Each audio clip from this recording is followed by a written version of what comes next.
ये जो आप स्क्रीन पे देख रहे हैं, ये जापान की कैपिटल टोक्यो का सर्वे मैप है, जिसे हम ह्यूमंस ने बनाया है। और इस वाले मैप को स्लाइम मोल्ड ने बनाया है।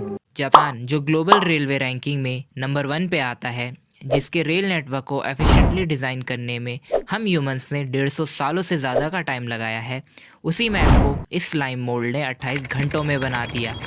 सेम एक्सपेरिमेंट से जब यूके के हाईवे नेटवर्क को बनाया गया, तो उसमें भी ये स्लाइम इंसानों के बनाए हुए नेटवर्क को इमिटेट करती है, वो भी कुछ माइनर चेंजेस के साथ। एंड्रयू एडामास्की जो यूके के एक कंप्यूटर साइंटिस्ट हैं, उनका कहना है कि अगर किसी कंट्री को अपने रोड नेटवर्क को बिल्कुल स्क्रैच से बनाना है, तो उन्हें इस स्लाइम मोल्ड के बनाए हुए नेटवर्क को यूज़ करना चाहिए। इन एक्सपेरिमेंट से ऐसा लगता है कि हमारे स्लाइम का ब्रेन काफ़ी स्पेशल है, बट फैसिनेटिंग बात यह है कि इसके पास कोई ब्रेन ही नहीं है। तो फिर आखिर कैसे ये स्लाइम मोल्ड ऐसे कॉम्प्लेक्स नेटवर्क इतनी आसानी से बना देती है, और ये आखिर ऐसा कैसे करती है, ये सब हम इस वीडियो में आगे डिस्कस करेंगे। फसाइरम पॉलीसेफलम, जिसे साइंटिस्ट ने ग्लोब का नाम दिया है, ये एक सिंगल सेल स्लाइम है जो हमें गार्डन में पड़ी पुरानी लकड़ियों के ऊपर, पुरानी पत्तियों के ऊपर मिलते हैं। ये मेज़ेस को सॉल्व कर सकते हैं, इजीली एफिशिएंट रोड मैप्स बना सकते हैं, जिसको डिज़ाइन करने में हमारे एडवांस कंप्यूटर की भी जान निकल जाती है। ग्लोब को फर्स्ट टाइम लैब में 3 डेकेड पहले इसके मूवमेंट को स्टडी करने के लिए लाया गया था। फिर 2000s में जापान के होकाइडो यूनिवर्सिटी में तोशियुकी नाकागाकी ग्लोब पे कुछ एक्सपेरिमेंट करते हैं, और यही वो एक्सपेरिमेंट थे जिसने हमारा पूरा पर्सपेक्टिव ग्लोब की तरफ चेंज कर दिया। पहले एक्सपेरिमेंट में वो एक ग्लोब को काट कर 4 हिस्सों में डिवाइड करते हैं, फिर उसे मेज़ के 4 अलग हिस्सों में रख देते हैं, जहाँ से वो अपने चारों हिस्सों को ढूंढकर कुछ टाइम बाद आपस में जुड़ जाते हैं, जिससे हमें ग्लोब की सेल्फ हीलिंग का पता चलता है। सेकेंड एक्सपेरिमेंट में मेज़ की एग्जिट पे कुछ ओट्स रखते हैं और एक एंड पे ग्लोब को रखते हैं, जहाँ ग्लोब मेज़ को सॉल्व करते हुए उसकी एग्जिट तक जाता है, वो भी बिना ज़्यादा गलत पाथ पे भटके। ग्लोब जिस रास्ते पे जाता है, वहाँ एक स्लाइमी सा एक केमिकल लिक्विड छोड़ता है, जिस वजह से उसे यह पता चल जाता है कि वो इस रास्ते से पहले आ चुका है। और फिर आता है वो एक्सपेरिमेंट जो इंजीनियरिंग की एक नई नींव को रखता है।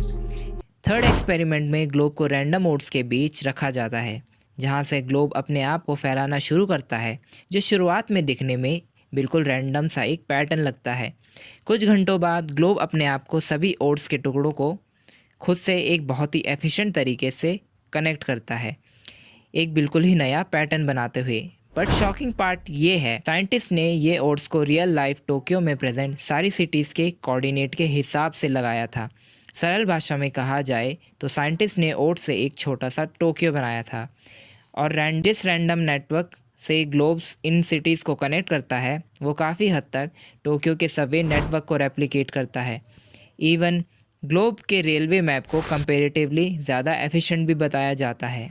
इस एक्सपेरिमेंट से इंस्पायर होके साइंटिस्ट ग्लोब के इस बिहेवियर के ऊपर एक एल्गोरिथम बना रहे हैं, जिसकी हेल्प से स्पेस में प्रेजेंट डार्क मैटर की ग्रोथ का एक सिमुलेशन तैयार कर सकें। और आखिर कैसे दो गैलेक्सीज आपस में इंटरैक्ट करती हैं, इसके आंसर्स भी इस एल्गोरिथम से मिलने के काफ़ी हाई चांसेस हैं।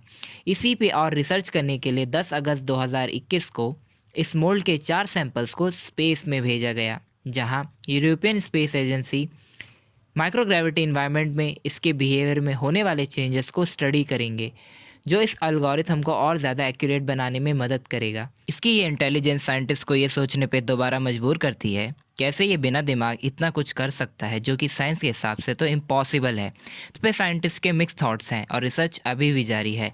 कुछ साइंटिस्ट का कहना है ग्लोब ये सब इंस्टेंटिवली भी करता है, उसका जेनेटिक मेकअप उसको ये सब करने में हेल्प करता है। कुछ साइंटिस्ट का ये कहना है कि हम ये सोचते थे कि लर्निंग एक बहुत ही कॉम्प्लिकेटेड प्रोसेस है, जिसके लिए बहुत सारे न्यूरॉन्स और ब्रेन की ज़रूरत होती है।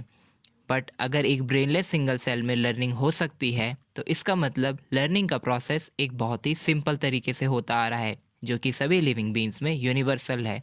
इसी तरीके से काफ़ी साइंटिस्ट ने अपनी अलग अलग थ्योरीज दी हैं। इसके अलावा ग्लोब एक हेल्दी ईटर है। ये सिर्फ उसी चीज़ को खाता है जिसमें प्रोटीन और कार्ब्स 2/3 के रेशियो में होते हैं। इसकी डाइट पे भी एक एक्सपेरिमेंट कंडक्ट किया गया है, जिसमें 13 डिफरेंट टाइप के फूड को ग्लोब के सामने रखा जाता है, बट ग्लोब सिर्फ उसी फूड को चुनता है जिसमें उसे ये हेल्दी रेशियो मिलता है, और अगर ऐसा फूड उसे ना मिले तो वो ऐसा फूड खुद से 2 फूड को कंबाइन करके बनाता है। ग्लोब की इस प्रॉब्लम सॉल्विंग स्किल को देखते हुए कुछ साइंटिस्ट का कहना है कि ग्लोब एक यूनिक ऑर्गेनिज्म है जो बिना ब्रेन के भी कॉम्प्लेक्स प्रॉब्लम सॉल्व कर सकता है और अपने इन्वायरमेंट के हिसाब से अपने आप को ढाल सकता है। हो सकता है कि ये डायरेक्ट इन्फॉर्मेशन को ही इलेक्ट्रिक सिग्नल में चेंज करता हो, जिसके कारण ये इतना एफिशिएंटली वर्क करता है। ग्लोब यही नेटवर्क प्रॉब्लम को सॉल्व करने की काबिलियत हमें हमारे अगले सुपर कंप्यूटर को बनाने में काफ़ी बड़ी हेल्प कर सकती है।